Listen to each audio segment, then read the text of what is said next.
ನಿನ್ನೆ ಬಿಎಂಟಿಸಿ ಬಸ್ನಲ್ಲಿ ಕಂಡಕ್ಟರ್ಗೆ ಚಾಕುವಿನಿಂದ ಇರಿದ ಒಬ್ಬ ವ್ಯಕ್ತಿಯ ವಿಚಾರ ದೊಡ್ಡ ಮಟ್ಟದಲ್ಲಿ ಈಗ ಸದ್ದು ಮಾಡ್ತಾ ಇದೆ. ಈ ವಿಚಾರಕ್ಕೆ ಸಂಬಂಧಪಟ್ಟ ಹಾಗೆ ಇನ್ನಷ್ಟು ಮಾಹಿತಿಯನ್ನ ಕೊಡೋದಕ್ಕೆ ನನ್ನ ಜೊತೆಗೆ ಖುದ್ದು ಬಿಎಂಟಿಸಿ ಎಂಡಿ ಆಗಿರುವಂತಹ ರಾಮಚಂದ್ರನ್ ಅವರಿದ್ದಾರೆ. ಅವ್ರನ್ನ ಮಾತನಾಡಿಸ್ತಾ ಹೋಗ್ತೀನಿ. ಸರ್, ಎಷ್ಟು ಹೊತ್ತಿಗೆ ಈ ಘಟನೆ ಆಗಿದ್ದು ಮತ್ತೆ ಏನಾಗಿತ್ತು?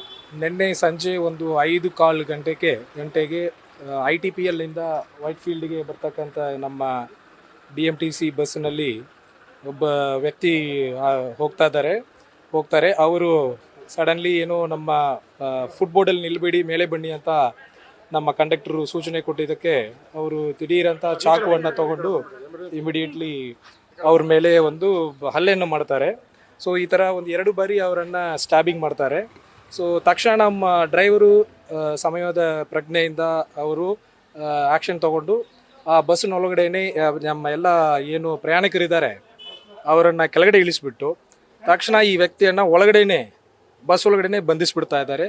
ಈ ಒಂದು ಟೈಮ್ಲಿ ಸೆನ್ಸ್ ಆಗಿ ಈ ಟೈಮ್ ಕಾನ್ಶಿಯಸ್ ಒಂದು ಆ್ಯಕ್ಟ್ನಿಂದ ಆ ವ್ಯಕ್ತಿಯನ್ನು ಒಳಗಡೆ ನಿಲ್ಲಿಸ್ಬಿಡ್ತಾ ಇದ್ದಾರೆ. ಇದರಿಂದ ಇನ್ನೂರು ಯಾರೊಬ್ಬ ಪ್ರಯಾಣಿಕರಿಗೂ ಕೂಡ ತೊಂದರೆ ಆಗದಂತೆ ನಮ್ಮ ಒಬ್ಬ ಬಸ್ ಡ್ರೈವರು ಸಿದ್ಧಲಿಂಗೇಶ್ ಎನ್ನುವಂಥವ್ರು ಈ ಕ್ರಮವನ್ನು ತಗೊಂಡಿದ್ದಾರೆ. ನಮ್ಮ ಕಂಡಕ್ಟರ್ನು ಕೂಡ ನಮ್ಮ ಡೆಪೋ ಪಕ್ಕದಲ್ಲೇ ಇದ್ದಿದ್ದಕ್ಕೆ ತಕ್ಷಣ ಮಾತಾಡಿದ್ದಾರೆ.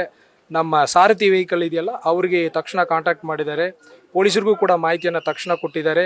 ಆ ವ್ಯಕ್ತಿ ಒಳಗಡೆಯಿಂದ ಹ್ಯಾಮರ್ಸ್ ಎಲ್ಲ ತಗೊಂಡು ಕನ್ನಡಿಯನ್ನು ಕೂಡ ಹೊಡಿಯೋಕ್ಕೆ ಪ್ರಯತ್ನ ಮಾಡಿದ್ದಾರೆ. ಆದರೆ ಅದರೊಳಗೆ ಪೊಲೀಸರು ಬಂದು ಅವರನ್ನು ಬಂಧಿಸಿ ತಕ್ಷಣ FIR ಅನ್ನು ಕೂಡ ನಾವು ಕಂಪ್ಲೇಂಟ್ ಕೊಟ್ಟಿದ್ದ ಮೇರೆಗೆ FIR ಕೂಡ ಆಗಿದೆ. ಈ ಥರ ಘಟನೆಗಳಲ್ಲಿ ನಮ್ಮ ಕಂಡಕ್ಟರು ಮತ್ತು ಡ್ರೈವರ್ಗಳಿಗೆ ಸುರಕ್ಷತೆ ಆಗುವ ದೃಷ್ಟಿನಲ್ಲಿ ನಾವು ಕ್ರಮಗಳನ್ನು ತಗೊಳ್ತಾ ಇದ್ದೀವಿ. CCTV ಫುಟೇಜನ್ನು ಕೂಡ ನಾವು ಕರ್ನಾಟಕ ಪೊಲೀಸ್ ಇಲಾಖೆಗೆ ನಮ್ಮ ಪೊಲೀಸ್ ಸ್ಟೇಷನ್ಗೆ ಎಲ್ಲ ಶೇರ್ ಮಾಡ್ತಾ ಇದ್ದೀವಿ. ಸರ್, ಆತ ಎಕ್ಸಾಕ್ಟ್ ಆಗಿ ಡ್ರೈವರ್ಗೆ ಚುಚ್ಚೋದಕ್ಕೆ ಏನ್ ಕಾರಣ ಸರ್? ಅಂದ್ರೆ ಡೋರಿಂದ ಈ ಕಡೆ ಬನ್ನಿ ಅಂತ ಹೇಳಿದ ರೀಸನ್ ಅಥವಾ ಏನಾಗಿತ್ತು ಅಂತ? ಈ ಎಕ್ಸಾಕ್ಟ್ ರೀಸನ್ ಪೊಲೀಸನಿಂದ ಇನ್ವೆಸ್ಟಿಗೇಷನ್ ಮಾಡಿನೇ ತಿಳ್ಕೊಳ್ತಾರೆ. ನಾವು ಪೊಲೀಸರಿಗೆ ಬೇಕಾಗಿರ್ತಕ್ಕಂಥ ನಮ್ಮ CCTV ಫುಟೇಜ್ ಏನಿದೆ ನಮ್ಮ ವೆಹಿಕಲ್ನಲ್ಲಿ ನಮ್ಮ ಆ ಫುಟೇಜನ್ನು ನಾವು ಅವರಿಗೆ ಶೇರ್ ಮಾಡಿದ್ದೀವಿ. ಈಗ ನಿಮಗೂ ಕೂಡ ಎಲ್ಲ ಮಾಧ್ಯಮಗಳಿಗೂ ಕೂಡ ಅದನ್ನು ಮಧ್ಯಾಹ್ನ ಮೇಲೆ ಶೇರ್ ಮಾಡಿರಬೇಕು. ಸೊ ಅದನ್ನು ಇನ್ವೆಸ್ಟಿಗೇಷನ್ ಮಾಡಿ ತಪ್ಪಿಸ್ತರ ವಿರುದ್ಧ ಮೋಟಿವ್ ಏನು ಇದೆಲ್ಲವನ್ನು ಸ್ಟಡಿ ಮಾಡಿ ಅವರಿಗೆ ಚಾರ್ಜ್ ಶೀಟನ್ನು ಫೈಲ್ ಮಾಡಿ ಅವರಿಗೆ ಏನು ಪನಿಷ್ಮೆಂಟ್ ಇದೆ ಅದನ್ನು ಕೊಡೋದ್ರಲ್ಲಿ ಕರ್ನಾಟಕ ಪೊಲೀಸ್ ವತಿಯಿಂದ ಕ್ರಮ ಆಗುತ್ತೆ. ಸರ್, ಇನ್ನು ಮುಂದೆ ಕಂಡಕ್ಟರ್ ಮತ್ತು ಡ್ರೈವರ್ ಸೇಫ್ಟಿಗೆ ಯಾವ ರೀತಿಯಾದಂತಹ ಕ್ರಮಗಳನ್ನು ತರ್ತೀರಾ ಸರ್? ಸೊ ಈ ಥರ ಅಚಾನಕ್ ಯಾರೊಬ್ಬರ ವ್ಯಕ್ತಿ ಈ ಥರ ಚಾಕು ತಗೊಂಡು ಇದು ಮಾಡೋದಕ್ಕೆ ನಾವು ಪ್ರಿಕಾಷನರಿ ಆಗಿ ನಾವು ಬೇಸಿಕಲಿ ನಮ್ಮ ಡ್ರೈವರ್ಸ್ ಕಂಡಕ್ಟರ್ಸ್ಗೆ ನಾವು ಬೇಸಿಕ್ ಟ್ರೈನಿಂಗ್ಸ್ ಕೊಡ್ತಾ ಇದ್ದೀವಿ. ಸ್ವಲ್ಪ ಕೆಲವೊಮ್ಮೆ ನಮ್ಮ ಪ್ರಯಾಣಿಕರು ಎಷ್ಟು ಥರ ಮಾತಾಡಿದ್ರು ನಮ್ಮ ಕಂಡಕ್ಟರ್ಗಳು ವಿಶೇಷವಾಗಿ ಸುಮಾರು ಪ್ರಯಾಣಿಕರನ್ನು ಅವರು ಫೇಸ್ ಮಾಡೋದಿರ್ತದೆ. ಒಬ್ಬೊಬ್ಬರಿಗೂ ಟಿಕೆಟ್ ಕೊಡ್ತಾ ಇರ್ತಾರೆ, ಮೇಲೆ ಬನ್ನಿ ಅನ್ನುವಂಥದ್ದನ್ನು ಭಾಳ ಪ್ರೀತಿಯಿಂದಲೂ ಹೇಳಿದ್ರು ಕೂಡ ಅವ್ರು ಅಚಾನಕ್ ಹಂಗೆ ಮಾಡಿದ್ರೆ, ಈಗ ನಾವು ಏನಾದರೂ ತಪ್ಪು ಮಾಡಿದರೆ ನಾವೇನಾದರೂ ಪ್ರೊವೋಕಿಂಗ್ ಏನಾದರೂ ಇದ್ದರೆ ಪರವಾಗಿಲ್ಲ, ನಮ್ಮದು ತಪ್ಪೇ ಇಲ್ಲದೆ ಇದ್ರೂ ಕೆಲವೊಮ್ಮೆ ಮಾತಿನ ಚಟಪಟಿನಲ್ಲಿ ಏನಾದರೂ ಒಂದು ಆಗ್ತಕ್ಕಂಥದ್ದನ್ನು ಅವಾಯ್ಡ್ ಮಾಡಲಿಕ್ಕೆ ಸೆನ್ಸಿಟಿವಿಟಿ ಟ್ರೈನಿಂಗು, ಈ ಎಮೋಷ್ನಲ್ ಇಂಟೆಲಿಜೆನ್ಸ್ ಟ್ರೈನಿಂಗ್ ಎಲ್ಲ ನಾವು ಕೊಡ್ತಾ ಇದ್ದೀವಿ. ಅದನ್ನು ಇನ್ನೂ ಇಂತಹ ಘಟನೆಗಳನ್ನು ಕೂಡ ನಮ್ಮ ಟ್ರೈನಿಂಗ್ನಲ್ಲಿ ಪ್ರದರ್ಶಿಸಿ ಇಂಥ ಘಟನೆಗಳನ್ನು ಹೇಗೆ ಹ್ಯಾಂಡಲ್ ಮಾಡಬೇಕು ಅನ್ನುವಂಥ ಒಂದು ಟ್ರೈನಿಂಗನ್ನು ಸಹ ನಾವು ತರಬೇತಿನಲ್ಲಿ ನಾವು ಇನ್ಕ್ಲೂಡ್ ಮಾಡಿಕೊಂಡು ನಮ್ಮ ಎಲ್ಲ ಸಿಬ್ಬಂದಿಗಳ ಒಂದು ಸುರಕ್ಷತೆಯನ್ನು ಸಹ ನಾವು ಮನಸ್ಸಿನಲ್ಲಿ ಇಟ್ಕೊಂಡು ಆ ಮಾಡ್ಯೂಲನ್ನು ತಯಾರು ಮಾಡ್ತೀವಿ ಅಂತ ನಾವು. ಸರ್, ಕಂಡಕ್ಟರ್ಗೆ ನಿಮ್ಮ ಕಡೆಯಿಂದ ಆರ್ಥಿಕವಾಗಿ ಮತ್ತೆ ನೈತಿಕವಾಗಿ ಮಾರಲಿ ಯಾವ ರೀತಿಯಾದಂತಹ ಸಪೋರ್ಟ್ ಸಿಕ್ಕಿದೆ BMTC ಕಡೆಯಿಂದ? 5:15ಗೆ ಈ ಘಟನೆ ಆದ ತಕ್ಷಣವೇ 5:25 5:30 ಒಳಗಡೆ ಒಂದು 15 ನಿಮಿಷದ ಒಳಗಡೆ ನಮ್ಮ ಡೆಪೋ ಮ್ಯಾನೇಜರು ಮತ್ತು ATS ಮತ್ತು AMEಗಳು ತಕ್ಷಣ ಸ್ಪಾಟಿಗೆ ಬರ್ತಾರೆ. ಸಾರಥಿಯ ವೆಹಿಕಲ್ ಕೂಡ ನಮ್ಮ BMTC ಇದೆ, ಸೆಕ್ಯೂರಿಟಿ ಆ್ಯಂಡ್ ವಿಜಿಲೆನ್ಸ್ ಸಾರಥಿ ಬೊಲಿರೋಸ್ ಎಲ್ಲ ಪಿಂಕ್ ಬೊಲಿರೋಸ್ ನೀವು ನೋಡಿರಬೇಕು, ಅದು ಕೂಡ 5:35 5:40ಗೆ ತಲುಪುತ್ತೆ. ಪೊಲೀಸರು ಕೂಡ ತಕ್ಷಣ ಎಮರ್ಜೆನ್ಸಿಯಿಂದ ಸ್ಪಾಟ್ಗೆ ರೀಚ್ ಆಗ್ತಾರೆ. ಇದೆಲ್ಲದ ಮಧ್ಯದಲ್ಲಿ ನಮ್ಮ ಡ್ರೈವರು ಆ ವ್ಯಕ್ತಿಯನ್ನು ಒಳಗಡೆನೇ ಇಟ್ಟು ಎಲ್ಲ ಪ್ರಯಾಣಿಕರನ್ನು ಕೆಳಗಡೆ ಇಳಿಸಿ ಅವರನ್ನು ಗಾಡಿ ಒಳಗಡೆನೇ ಬಂಧಿಸಿಬಿಟ್ಟಿದ್ದಾರೆ.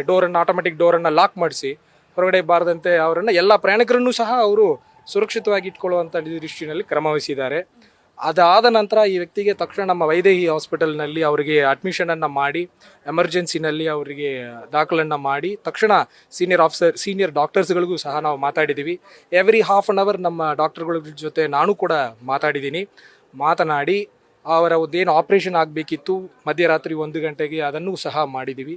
ಬೆಳಗ್ಗೆ 5:15ಗೆ ಅವರು ಆಫ್ಟರ್ 24 hours ಅವರನ್ನು ಆಲ್ಮೋಸ್ಟ್ ಮಾರ್ನಿಂಗ್ 5:15ಗೆ ಅವರು ICUನಿಂದ ಆಪರೇಷನ್ ಥಿಯೇಟರ್ನಿಂದ ICUಗೆ ಶಿಫ್ಟ್ ಆಗಿದ್ದಾರೆ.